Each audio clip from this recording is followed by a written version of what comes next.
ओम नमो भगवते वासुदेवाय। ओम नमो भगवते परमहंसास्वादित चरण कमल मकरंदाय भक्तजनमानस निवासाय श्री रामचंद्राय श्री हनुमते नमः। श्री गुरुचरण कमलेभ्यो नमः। श्री सीतानाथ समारंभां श्री रामानंदार्य मध्यमाम् अस्मदाचार्य पर्यन्तां वन्दे गुरु परंपरां। नारायणं नमस्कृत्य नरं चैव नरोत्तमं देवीं सरस्वतीं व्यासं ततो जयमुदीरयेत्। कात्यायनी महामाये भवानी भुवनेश्वरी संसार सागरे मग्नं मामोद्धर कृपामये। ब्रह्म विष्णु शिवाराध्ये प्रसीद जगदम्बिके। मनो अभिलषितं देवी वरम देहि नमोस्तुते। सुधाकूपारान्तः त्रिदशतरुवाटी विलसिते मणिद्वीपे चिंतामणिमय गृहे चित्ररुचिरे विराजन्ते अम्बां परशिवहृदि स्मेरवदनां। नरो ध्यात्वा भोगं भजति खलु मोक्षं च लभते। ब्रह्मैष अच्युत शक्राद्यैः मुनिभिः उपासिता जगतां श्रेयसे सा अस्तु मणिद्वीपाधिदेवता। जय सुखदेव मुनीश्वर यदुपतिदास अनन्य। जयति वादरायण चरण करण मोहि जगधन्य। भक्ति भक्त भगवंत गुरु चतुर्नाम बपु एक। इनके पद वंदन किए नासै विघ्न अनेक। बोलो जगत जननी जगदम्बा महारानी की जय। शुंभ मैदान में आ गया। उसने आकर के भगवती देवी के दर्शन भी किया। भगवती देवी का स्वरूप देखा। आकाश में स्थित गंधर्व यक्ष किन्नर देवताओं के द्वारा स्तुति की जाती हुई, मंदार आदि के पुष्प के द्वारा पुष्प की वर्षा की जाती हुई, शंख ध्वनि हो रही थी, घंटा बज रहे थे। ऐसा उसने देखा। पुष्पैः च पूज्यमानाः पूज्यमानां च मन्दारपादपोद्भवैः पूर्वाणां शंखनिनदं घंटानादं मनोहरम्। इस प्रकार का दृश्य जब देखा उसने तो दृष्ट्वा ताम देवीं, इस प्रकार से इन भगवती देवी को देख करके शुंभः काम विमोहिता मोहम अगमत। काम से मोहित होकर के वो राजा शुंभ मोह को प्राप्त हो गया। कैसा काम से मोहित हुआ? कहे पंचबाणा हतः कामम, कामवाण से आहत हो गया।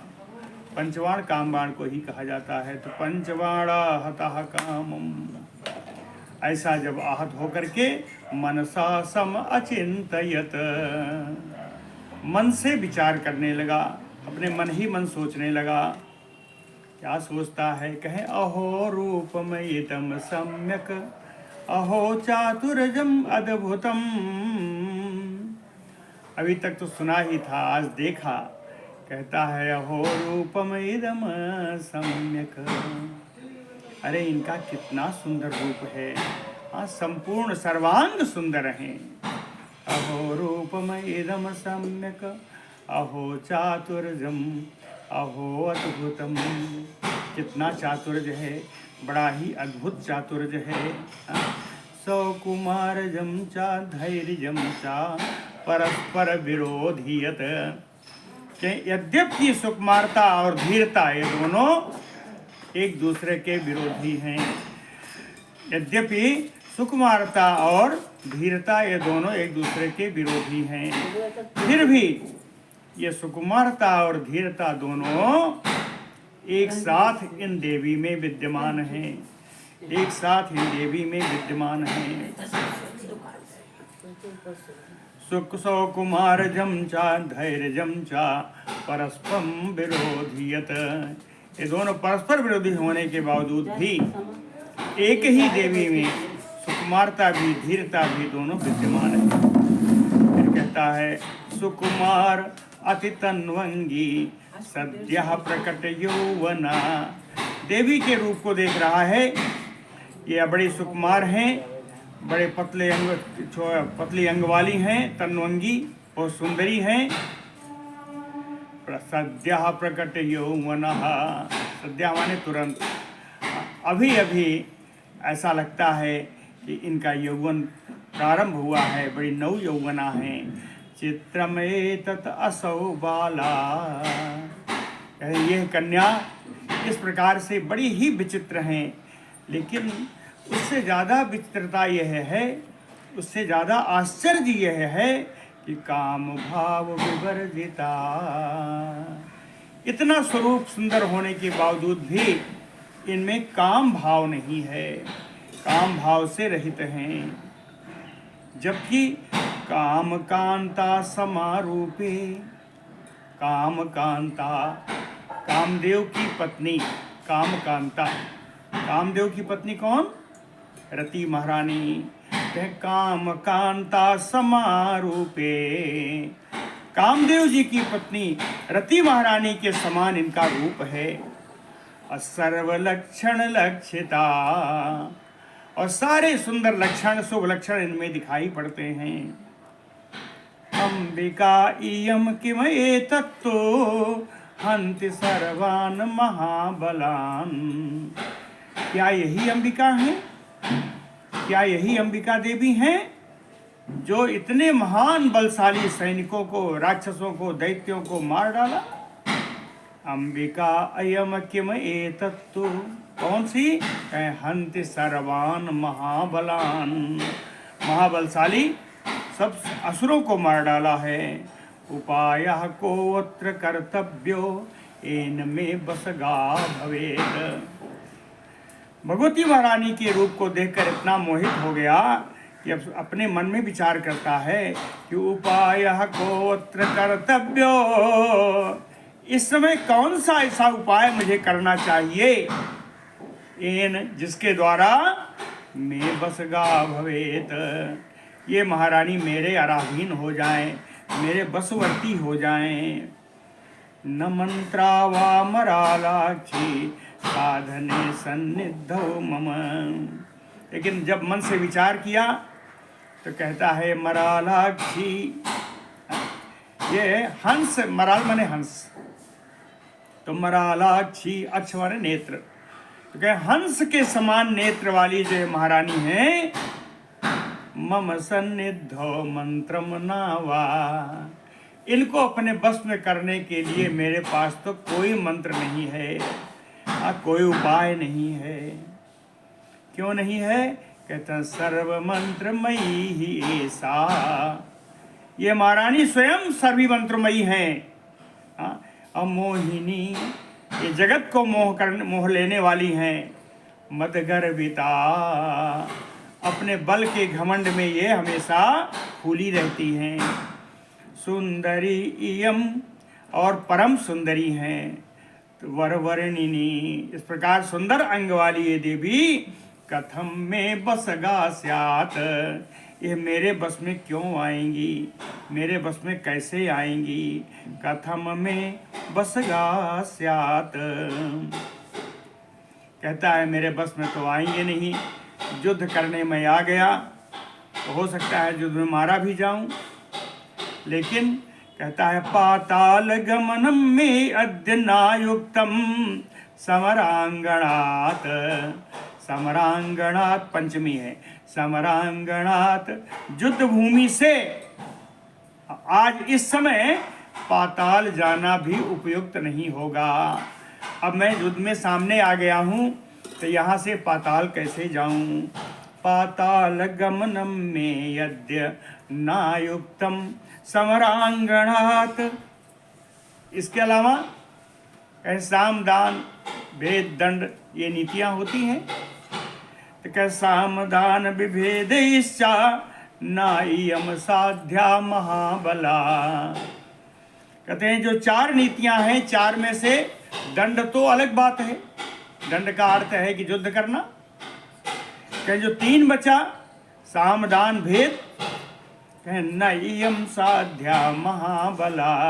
ये महान बलशाली जो भगवती देवी हैं, इन पर ये तीनों भी लागू नहीं होते। साम दान विभेद इच्छा नायम साध्या, यानी साम नीति से भी इनको पाया नहीं जा सकता, दान नीति से भी नहीं पाया जा सकता, भेद नीति से भी इनको पाया नहीं जा सकता। अब कहता है बड़ी परेशानी है, विषमे सम उपस्थित है। बड़ी विषम परिस्थिति सामने आ गई।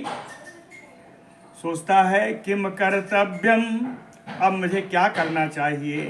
क्वा गंतव्यम, कहाँ जाना चाहिए? अर्थात युद्ध लड़ना चाहिए या पाताल को भाग जाना चाहिए या कहीं और चले जाना चाहिए? किम कर्तव्यम क्वा गंतव्यम विषमे सम उपस्थित। विषम स्थिति उत्पन्न हो गई है, क्या करूं, कहाँ जाऊं, विचार नहीं कर पा रहा है। फिर कहता है अगर युद्ध करूंगा, युद्ध में हार गया तब भी हानि है। क्यों हानि है? कहे मरणम ना उत्तमम छात्र स्त्री कृतम तो यशो अपहृत। स्त्री कृतम मरणम ना उत्तमम छात्र।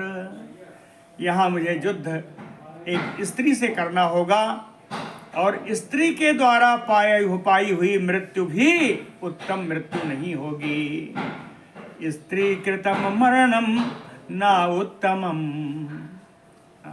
एक स्त्री के द्वारा अगर हम हार जाते हैं, मर जाते हैं, मेरी मृत्यु होती है, तो वो मृत्यु भी उत्तम नहीं होगी। और साथ साथ यशो अपहृत, मेरा यश भी खो जाएगा। एक स्त्री से मारा गया, ऐसा लोग कहेंगे, मेरा यश, मेरी कीर्ति जो फैली है वो भी समाप्त हो जाएगी। कहता है यद्यपि युद्ध में मृत्यु होना अच्छी बात है, मरणम ऋषि भी प्रोक्तम संगरे मंगल मंगलास्पदम। मंगल का स्थान है, बड़ी कल्याणकारी चीज है कि संगरे युद्धे, यानी युद्ध भूमि में मृत्यु अगर हो तो वीर गति होती है। ऋषियों ने इसको बड़ी मंगलमय मृत्यु बताई है। लेकिन कब? यत तत समान बलयो योधयो युद्धते किल। जहां समान बल वाले योद्धाओं से युद्ध करते हुए अगर मृत्यु होती है तो वह मृत्यु उत्तम है। लेकिन यहाँ तो मेरा युद्ध एक स्त्री से है।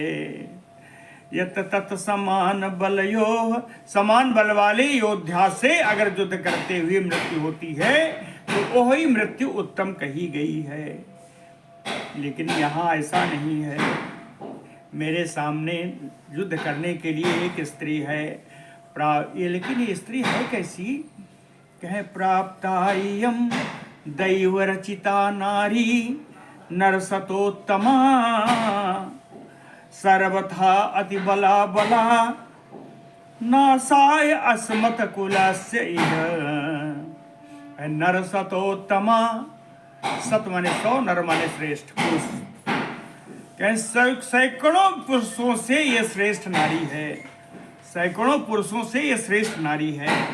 सर्वथा अति बला बला, यह बहुत ही बलशाली भी है।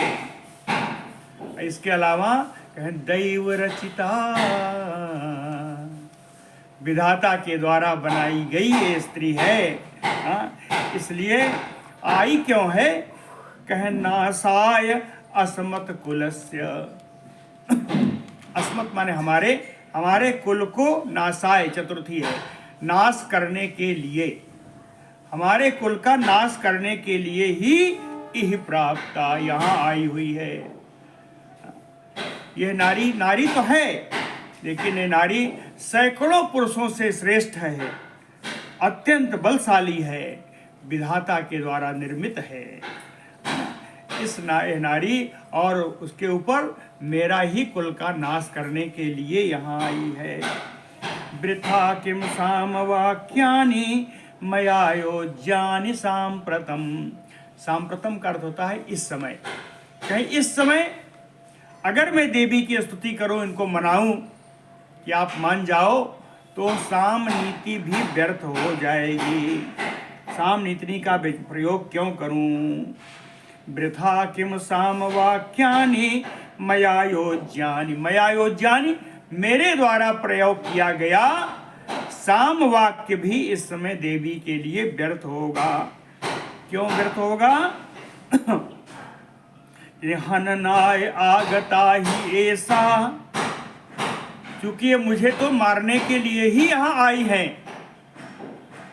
मुझे मेरा कुल नष्ट करने के लिए ही, मुझे भी नष्ट करने के लिए आई हुई हैं। तो किमुन सामना प्रसीदति, तो मेरे स्तुति से यह कहाँ प्रसन्न होने वाली हैं? साम नीति तो बेकार हो गई। दूसरी नीति है दान नीति।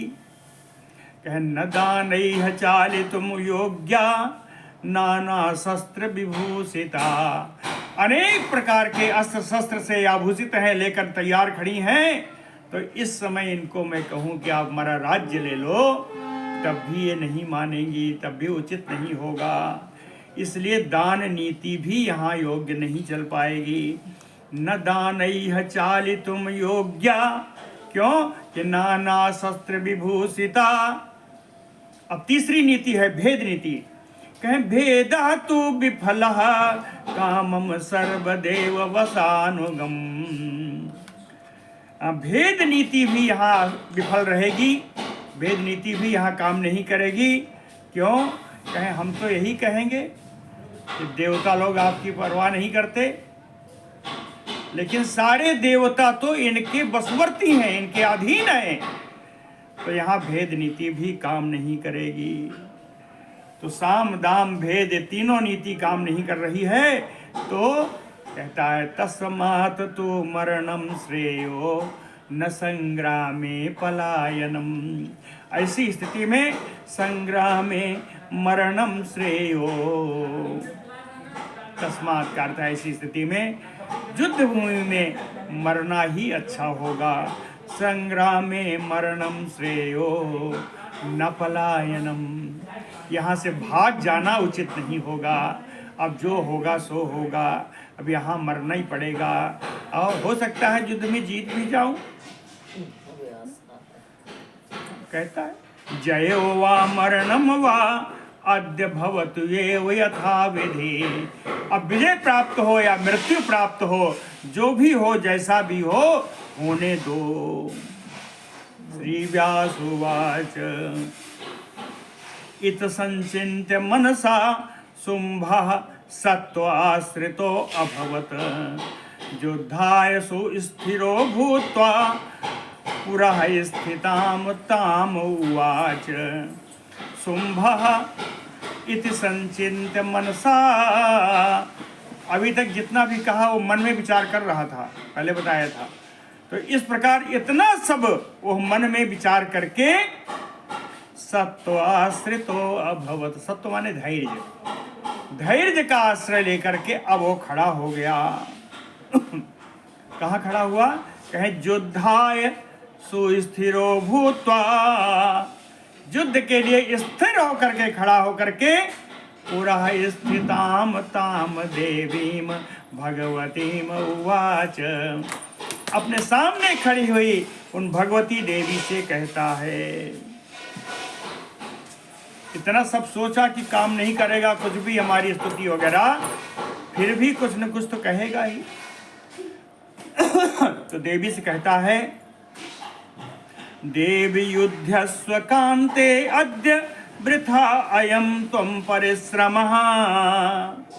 देवी युध्यस्व कांते अद्य वृथा अयम ते परिश्रमः। हे देवी युद्धस्व, युद्ध करो। कांते, हे प्रिय, किंतु वृथा अयम ते परिश्रमः, तुम्हारा युद्ध करने का परिश्रम व्यर्थ जाने वाला है। इसका अर्थ यही होता है कि मैं तो तुम्हें जीते ही लूँगा, इसलिए तुम्हारा परिश्रम व्यर्थ होने वाला है। फिर भी कहता है युद्ध करो, देवी युद्धस्व, हे देवी युद्ध करो। अगले ही क्षण कहता है कांते अद्य वृथा अयम ते परिश्रमः, हे प्रिय, हे कांते, तुम्हारा परिश्रम व्यर्थ जाने वाला है। मूर्खा असि, शुंभ कहता है देवी भगवती से कि तुम मूर्ख हो। मूर्खा असि, क्यों मूर्ख हो? कहता है किल नारी नाम न अयम धर्म कदाचन, कहीं स्त्रियों का धर्म युद्ध करना कभी नहीं होता, कदापि नहीं होता। इसलिए स्त्रियों का धर्म युद्ध करना नहीं होता। किल नारी नाम न अयम धर्म कदाचन, कहीं स्त्रियों को अगर लड़ना है तो उन्हें उनकी लड़ाई का औजार बताऊं, अस्त्र बताऊं? ऐसा कहता है वो शुंभ। नारी नाम लोचने वाणा, कहें स्त्रियों के नेत्र ही बाण हैं। कहें नारी नाम लोचने वाणा, स्त्रियों के नेत्र ही बाण हैं।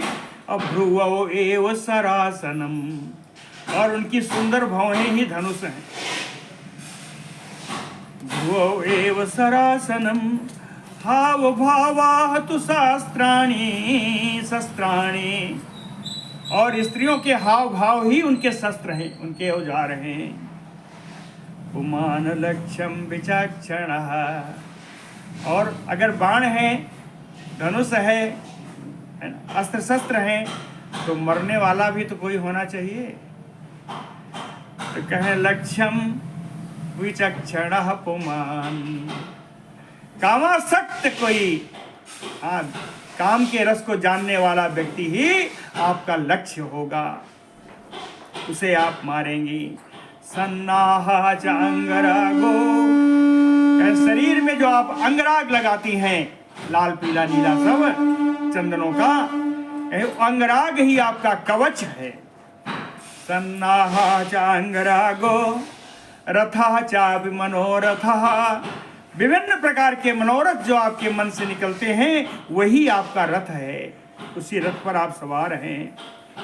मंद प्रजलिपितम भेरी शब्दो न अन्य कदाचन, मधुर वाणी में धीरे धीरे जो बोलना है आपका, मंद प्रजल्पितम, मधुर वाणी में धीरे धीरे जो आपका बोलने की जो आवाज निकलती है वही युद्ध का भेरी है। रणभेरी बजती, ऐसा कहते हैं ना, रणभेरी बज गई, नगाड़े बज गए। तो मंद मंद मधुर मधुर बोलना वचन ही आपका वो भेरी शब्द है, इसके अतिरिक्त कुछ नहीं करना चाहिए। नान्य कदाचन अन्य अस्त्र धारणम स्त्रीणाम, इसके अलावा अगर कोई स्त्री दूसरा अस्त्र धारण करती है, आपकी तरह धनुष बाण तलवार आगाज जो धारण करती है, विडम्बनम असंशयम, असंशयम निस्संदेहम, निस्संदेह यह एक विडम्बना मात्र है, ऐसा होना नहीं चाहिए था। अन्य अस्त्र धारणम स्त्रीणाम विडम्बनम असंशयम, सभी लोग कहते हैं लज्जा एव भूषणम कांते, हे प्रिय, लज्जा ही स्त्री का गहना है। लज्जा एव भूषणम, लज्जा ही आभूषण है। न धार्ष्ट्यम कदाचन, धृष्टता कभी आपका गहना नहीं हो सकता। युध्यमाना बरा नारी कर्कशा एव अभिदृश्यते, युध्यमाना बरा नारी, युद्ध करती हुई, बरा माने श्रेष्ठ, श्रेष्ठ नारी भी कर्कशाय, अभी टाइम लगेगा, कर्कशाय व अविदृश्यते, बड़ी ही कर्कश दिखाई पड़ती है। युद्ध करती हुई श्रेष्ठ सुंदर नारी भी बड़ी ही कर्कशा, बड़ी ही कठोर दिखाई पड़ती है। अस्तनो संगोपनीयो वा धनुषः कर्षणे कथम, कहते हैं सुंदर नारी होगी अगर वो धनुष बाण चलाने के लिए धनुष खींचेगी तो वो अस्तने अपस्तनों को छिपा कैसे पाएगी। अस्तनो संगोपनीयो वा धन स्वाकर्षणे कथम। उत्तम नारी को धनुष नहीं खींचना चाहिए, अर्थात बाण नहीं चलाना चाहिए। क्वा मंद गमनम, कहाँ ऐसे श्रेष्ठ नारी को धीरे धीरे मंद मंदमाती चाल चलनी चाहिए।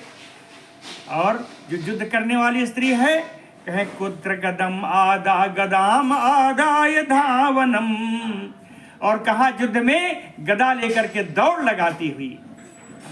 कहा आपको मंद मंद मस्त भरी चाल चलनी चाहिए, तो कहा आप गदा उठा करके युद्ध भूमि में दौड़ रही हैं। कहता है मुझे लगता ऐसा है कि आपको बुद्धि देने वाली जो है वो सब गलत हो गई हैं।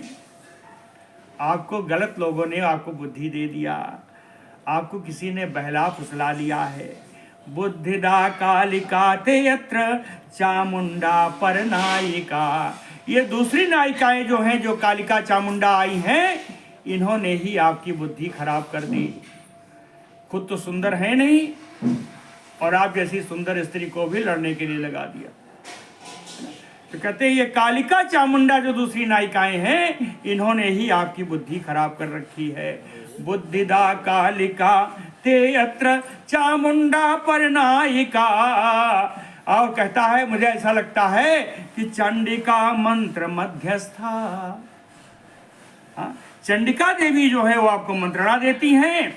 असुस्वरा शिवा, असु माने कर्कश, कठोर, कठोर स्वर बोलने वाली जो शिवा देवी हैं, वो आपका सेवा करने वाली हैं। लालने, लालन पालन कहते हैं ना, तो कहें लालने असुस्वरा शिवा, कठोर स्वर बोलने वाली, कर्कश स्वर बोलने वाली जो शिवा देवी हैं, वो आपकी सेवा करती हैं। और इसके ऊपर आपको बढ़िया किसी सवारी पे चलना चाहिए, पालकी पे चलना चाहिए। तो आपका वाहन क्या है? कहें सर्वसत्व भयंकरा मृगराडा ते वाहनम, सारी प्राणियों में सबसे ज्यादा भयंकर जो सिंह है वही आपका वाहन है। सुंदर पालकी में चलना चाहिए, सिंह आपका वाहन है। कहीं स्त्रियों को शोभा देता है कि बैठ के बीणा बजाएं। बीणा नादम परित्यज्य घंटा नादम करो सियत, कहीं बीणा बजाना छोड़ करके आप घंटा बजाती हैं, रणभेरी का घंटा बजाती हैं। घंटा नादम करो तियत। अंत में कहता है वर वर्णिनी, हे सुंदर अंगों वाली, रूप यौवन योह सर्वम विरोध, आपका रूप, आपका है नवजुवन की अवस्था। ऐसा देख करके कि जितना आपके हाव भाव हैं, जितने आपके अस्त्र शस्त्र हैं, आपके वाहन हैं, आपके आसपास रहने वाली कालिका चामुंडा शिवा देवी हैं, ये सब विरोधी हैं। सर्वम विरोधी यदते संगर इच्छास्ति, संगर माने युद्ध। कहता है यदि आपकी युद्ध करने की इच्छा ही है, यदि ते संगर इच्छा अस्ति, तो भामिनी, तो हे सुंदर देवी भगवती, कुरूपा भव, पहले आप अपने रूप बिगाड़ लीजिए। इस सुंदर रूप से आप जो है युद्ध मत करिए। कुरूपा भव, रूप अपना खराब कर लीजिए। कहें खराब रूप कैसे होता है? कहें लंबोष्ठी, लंबे लंबे ओंठ हो जाएं आपके, कुनखी, बड़े बड़े नाखून हो जाएं, क्रूरा, स्वभाव बड़ा कठोर हो जाए, ध्वांक्ष वर्णा विलोचना, ध्वांक्ष माने कौआ, कौआ के रंग की आपके नेत्र हो जाएं, कौआ के रंग के काला आपका शरीर हो जाए, ध्वांक्ष वर्णा विलो, और ये विकृत नेत्र हो जाएं, लंबपादा, बड़े बड़े लंबे लंबे पैर हो जाएं, कूदंती, दांत आपके खराब खराब हो जाएं, मार्जार नयनाकृति, मार्जार माने बिल्ली, बिल्ली के समान आपके नेत्र हो जाएं, मार्जार नयनाकृति, ईदृशम रूपम आस्थाय, इस प्रकार का रूप आप धारण कर लें, तब युद्धे स्थिरा भवतिष्ठ, तब आप युद्ध भूमि में आइए। हाँ। और इसके अलावा कर्कशम वचनम ब्रूहि, बड़ा कठोर कर्कश स्वर आपके पास निकलना चाहिए। आपका स्वर तो बड़ा मधुर है, मधुर स्वर नहीं, कर्कश स्वर। कर्कशम वचनम ब्रूहि, अगर ऐसा हो जाएगा, इतना कुरूप अगर आप हो जाएंगी, ततो युद्धम करोम्यहम्, तब मैं आपके साथ युद्ध करूंगा। और अगर नहीं हुआ तो ईदृशम सुदतीम दृष्ट्वा मृगसावाक्षी काम कांतोपमे, अगर ऐसा नहीं हुआ तो हे सुंदर दांतों वाली मृगसावाक्षी, मृग के सावक के समान सुंदर चंचल आपके नेत्र हैं। काम कांतापमे, कामदेव की पत्नी रति महारानी के समान आपका स्वरूप है।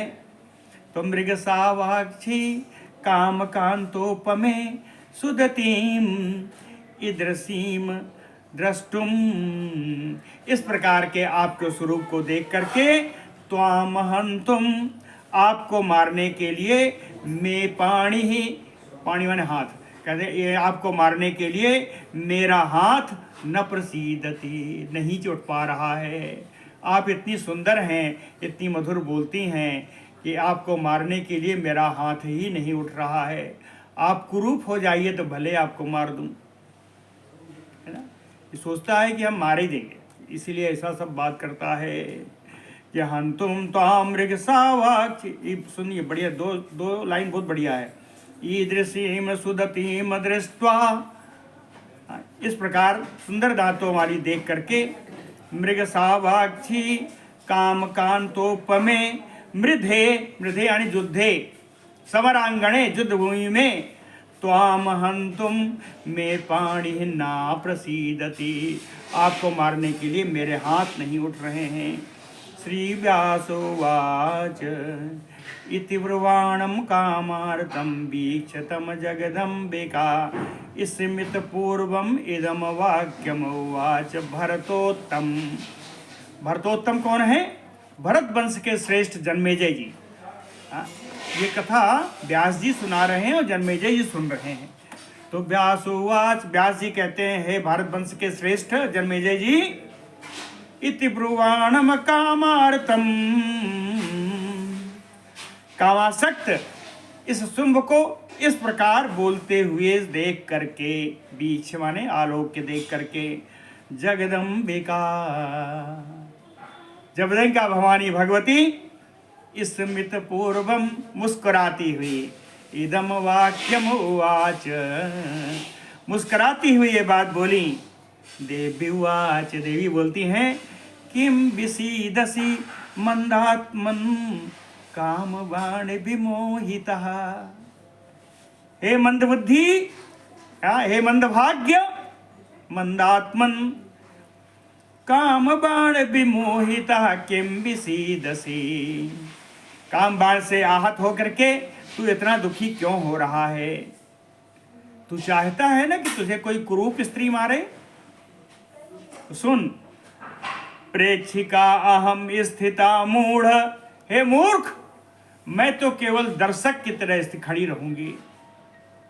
प्रेक्षिका अहम स्थिता, प्रेक्षिका यानी दर्शक, प्रेक्षिका अहम स्थिता मूढ़, हे मूर्ख, मैं केवल दर्शक की तरह खड़ी रहूंगी। अकुरु कालिकया मृधम, कालिका के साथ तुम युद्ध कर। जिनका कह रहा है कि इन्होंने मेरी बुद्धि खराब की है, उन कालिका के साथ युद्ध करो। इति चामुंडया च कुरुएते, और चामुंडा के साथ युद्ध करो।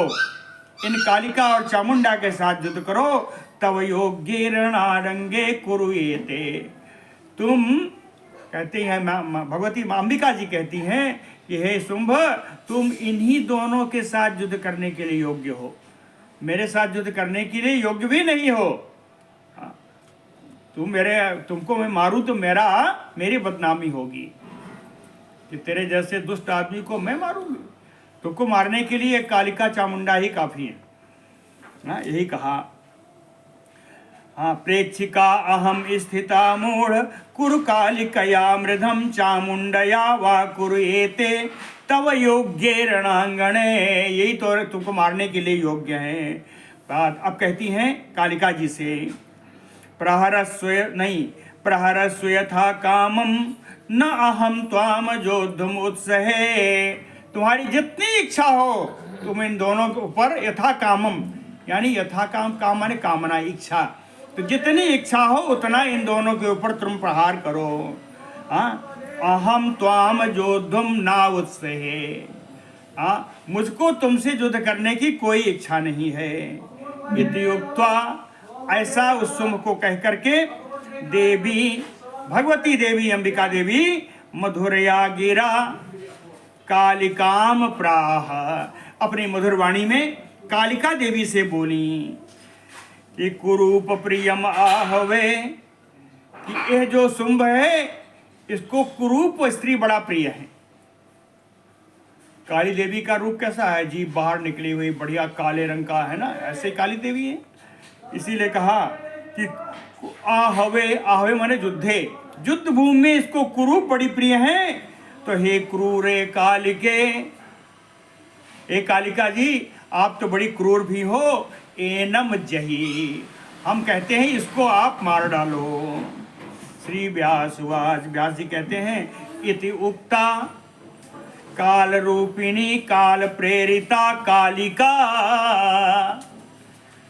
देवी भगवती के ऐसा कहने पर काल रूप धारण करने वाली, काल के द्वारा ही प्रेरित कालिका देवी तरसा, बड़े वेग से, बड़ी फुर्ती से गदाम प्रसह्य कृतोद्यमा आजौ तस्थौ, है ना, युद्ध के लिए तैयार होकर के युद्ध भूमि में गदा लेकर खड़ी हो गई। तयोः परस्परम युद्धम बभूव अति भयानकम पश्यताम सर्वदेवानाम मुनीनाम महात्मनाम। सभी देवताओं, मुनियों, महात्माओं के देखते हुए इन दोनों में परस्पर बड़ा भयानक युद्ध हुआ। तयोः परस्परम युद्धम बभूव अति भयानकम पश्यताम सर्वदेवानाम मुनीनाम महात्मनाम। गदाम उद्यम्य शुंभोवथ जघान कालिकाम रणे। शुंभ भी गदा लेकर के कालिका के ऊपर प्रहार कर दिया। कालिका दैत्य राजानम गदया नेहनत वृषम। कालिका देवी भी गदा से उस शुंभ के ऊपर प्रहार कर दी। हाँ, इसी बीच में देखिए कि दोनों तरफ चल रहा है तो चंडिका देवी आ गई। हाँ, बभंज सरथम चंडी गदया कनकोज्ज्वलाम। चंडी कनकोज्ज्वलाम रथम। स्वर्ण के समान चमकते हुए उसके रथ को, शुंभ के रथ को गदया बभंज, गदा के द्वारा उसके रथ को तोड़ डाला चंड चामुंडा देवी ने। खरान हत्वा दारुणस्वना। चामुंडा देवी दारुणस्वना है, बड़ा कठोर बोलती हैं, कठोर शब्द है। कर्कश स्वर करती हुई चामुंडा देवी आई और खरान हत्वा, रथ तो तोड़ डाला और रथ में जो घोड़े गधे जुते हुए थे, कहे खरान हत्वा, उन गधों को भी मार डाला। और रथ चलाने वाला भी था, कहे आसु, बड़ी शीघ्रता से दारुकम जघान, उस सारथी को भी मार दिया। अब उसका रथ खत्म हो गया। सा पदाति गदाम गुरवी समादाय क्रोधान्विता। सा माने वो शुंभ, क्रोधान्विता, अत्यंत क्रोधित होकर के, पदाति ही यानी पैदल ही, गुरवीम गदाम, एक भाई भयानक बड़ी भारी गदा लेकर के, कालिका भुजयोः मध्य, कालिका देवी के दोनों भुजाओं के बीच में यानी वक्षस्थल पर प्रहसन, हाहाकार करते हुए, अट्टहास करते हुए, आहनत, उसके देवी के वक्षस्थल पर उसने गदा से प्रहार कर दिया। लेकिन देवी कैसी थी? कहे वंचयित्वा गदाघातम, उसके गदा के प्रहार से उन्होंने, देवी ने अपने को बचा लिया और बचा करके रुकी नहीं। हाँ, गदाघातम वंचयित्वा, गदा के घात से खुद को बचा करके, सत्वरा खड्गम आदाय, बड़ी शीघ्रता से तलवार लेकर के, तस्य चंदनार्चितम सायुधम साभ्यम भुजम चिच्छेद, चंदन से चर्चित की हुई जिस भुजाएं में एक अस्त्र शस्त्र भी था, सभ्यम, और बाई भुजा को देवी ने तलवार से काट दिया। शुंभ के सभ्यम भुजम, सभ्य माने बाया, तो उसकी बाई भुजा को देवी ने तलवार से काट दिया, और उसमें अस्त्र शस्त्र भी था, अस्त्र के साथ ही पूरा काट दिया। अब क्या था, पहले तो उसका रथ गया था, अब इसकी एक भुजा भी गई। सा छिन्न बाहु बिरथो, तो जिसकी एक भुजा कट गई, जिसका रथ टूट गया। सा छिन्न बाहु बिरथो परिप्लुतः, शरीर से रक्त निकल रहा है।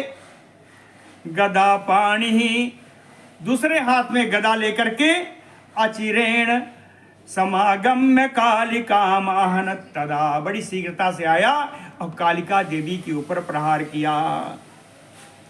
लेकिन कालिका देवी ने क्या किया, कहे कालीचा करवालेन भुजम तस्याथ दक्षिणम चिच्छेद, काली देवी ने बड़ी शीघ्रता दिखाते हुए, करवाल यानी तलवार, तलवार से, तृतीया है, कालीचा करवालेन, तलवार से, तस्य दक्षिणम भुजम, बाई भुजा पहले कट गई, अब दक्षिणम भुजम, तलवार से काली देवी ने उसकी दाहिनी भुजा भी चिच्छेद काट दी। प्रहसंतीम सा सगदम किल सांगदम, सगदम सांगदम, उस दाहिनी भुजा में उसका बाजूबंद वही पहने हुए था, अंगद माने बाजूबंद, बाजूबंद पहने हुए था और गदा भी लिए हुए था। तो गदा और बाजूबंद के सहित उस दक्षिणी भुजा को काली देवी ने काट दिया।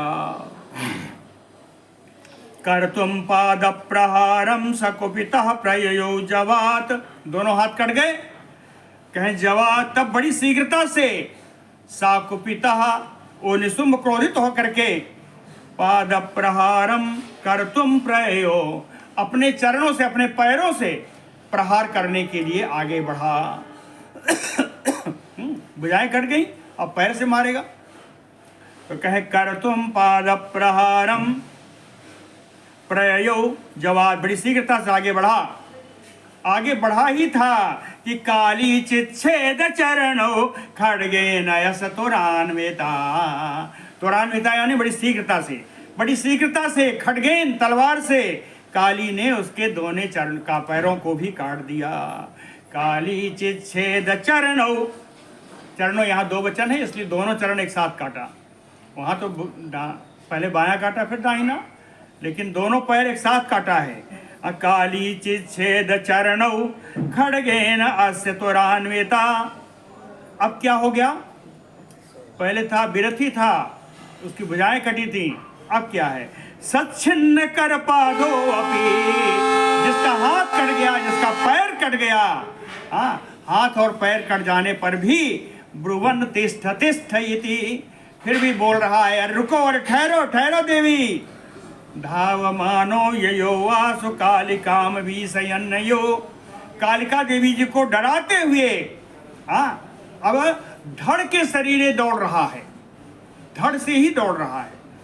धावमानो ययो वासु, बड़ी शीघ्रता से काली देवी के पास पहुंच करके पहुंचा, तो तम आगच्छन्तम आलोक्य, उसको तेजी से अपनी तरफ आते हुए देख करके, तम आगच्छन्तम आलोक्य, उस शुंभ को अपनी तरफ आते हुए देख करके, कमलोपम कालिका,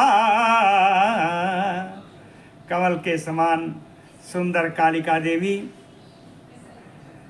चकर्त मस्तकम, उसके मस्तक को ही काट दिया, काली ने उसके मस्तक को काट दिया। चकर्त मस्तकम, अब क्या हुआ, कहे कंठात रुधिरोग वहम भृशम, और उसके गले से खून रक्त की धारा बहने लगी, रक्त का फव्वारा बहने लगा, उसका मस्तक कट गया, रक्त की फव्वारा बहने लगा। प्राणान् विनिर्ययुः तस्य देहात् उत्क्रम्य सत्वरम् प्राणा विनिर्य छिन्नौ असौ मस्तके भूमौ पपात गिरिसन्निभा। गिरिसन्निभा, गिर माने पर्वत, सन्निभा माने समान, पर्वत के समान शरीर वाला जैसे ही उसका मस्तक कटा, छिन्नौ मस्तके भूमौ पपात, वो पृथ्वी पर गिर पड़ा। प्राणा विनिर्ययुः, प्राणा विनिर्ययुः तस्य देहात् उत्क्रम्य सत्वरम्, बड़ी शीघ्रता से उसके शरीर से उसके प्राण निकल गए। गतासुम, निष्प्राण होकर के, पतितम दैत्यम दृष्ट्वा, निष्प्राण उस दैत्य को जमीन पर पृथ्वी पर पड़ा हुआ देख करके, सवासवाह देवाः, इंद्र के साथ सारे देवता लोग, चामुंडाम कालिकाम देवीम ताम तुष्टुः, चामुंडा देवी, कालिका देवी, अंबिका देवी सबकी स्तुति करने लगे सारे देवता लोग। अब देखिए समय बदला, कहते हैं बबुहुवाता सेवा, निर्मल हवा बहने लगी, वायु निर्मल बहने लगी। दिशा चाव्यमला भृशम, दिशाएं सब सामान्य हो गई, दिशाओं में सब सामान्य। बभूह चा अग्नयो होमे प्रदक्षिण शिखा शुभा, और होम में जो अग्नि डाली जाती थी, अग्निकुंड, जो होम की अग्निकुंड, वो दक्षिणावर्त होके बहने लगी, दक्षिणावर्त घूम गई, यानी शुभ संकेत होने लगा। हत शेषाश्च ये दैत्या, जो दैत्य मरने से बच गए थे, हत शेषा ये दैत्या, जो दैत्य लोग मरने से बच गए थे, प्रणम्य जगदम्बिकाम, उन सब ने जगदम्बिका मां भगवती के सामने प्रणाम करके, त्यक्त्वा आयुधानि, अपने सारे अस्त्र शस्त्र वहीं त्याग करके, सर्वे पातालम ययुः नृप, हे जन्मेजय, बचे हुए जितने दैत्य से सब ने देवी को प्रणाम किया, अस्त्र शस्त्र वहीं छोड़ दिया और सब पाताल चले गए। बुला लो बेटा। एतत्ते सर्वम आख्यातम देव्याः चरितम उत्तमम, व्यास जी कहते हैं जन्मेजय, इस प्रकार से एतत्ते सर्वम आख्यात्यम देव्याः चरितम उत्तमम, इस प्रकार जितना भी उत्तम चरित्र देवी का था वो सब मैंने आपको कह सुनाया। इसकी फलश्रुति जरूर सुना दूं कि शुंभाधीनाम वधम चैव सुराणाम रक्षणम तथा, शुंभ आदि सारे दैत्यों का वध सुनाया, इंद्र आदि देवताओं का रक्षा कैसे किया ये सुनाया। एतत् आख्यानकम सर्वम, इस प्रकार ये पूरा आख्यान, पूरा जो है आपकी कथा भुवि मैंने आपको सुना दिया है। सर्वं पठन्ति भुवि मानवा, जो मानव इस पृथ्वी पर इस कथा को पढ़ेगा, शृण्वन्ति चा, जो सुनेगा, भक्त्या भक्तिपूर्वक, ते कृतार्था भवन्ति, वो सारे कृतार्थ हो जाएंगे। अपुत्रो लभतेत पुत्रान्, जो पुत्रहीन है उनको पुत्र प्राप्त होगा। निर्धनम च धनम बहु, जो निर्धन होंगे उन्हें धन प्राप्त होगा। रोगी च मुच्यते रोगात, जो रोगी होगा अपने रोग से मुक्त हो जाएगा। सर्वान कामान अवाप्नुयात, सभी प्रकार की कामनाएं जिस व्यक्ति के पास जो हैं वो सब कामनाएं प्राप्त हो जाएंगी। शत्रुतो न भयम तस्य या इदम चरितम शुभम, कहते इदम चरितम शुभम, यह कल्याणमय चरित्र, मंगलमय चरित्र जो भी सुनेगा, शृणोति पठते, जो सुनेगा, जो पढ़ेगा, सा शत्रु तो न भयम, उसको अपने शत्रु से कोई भय नहीं होगा।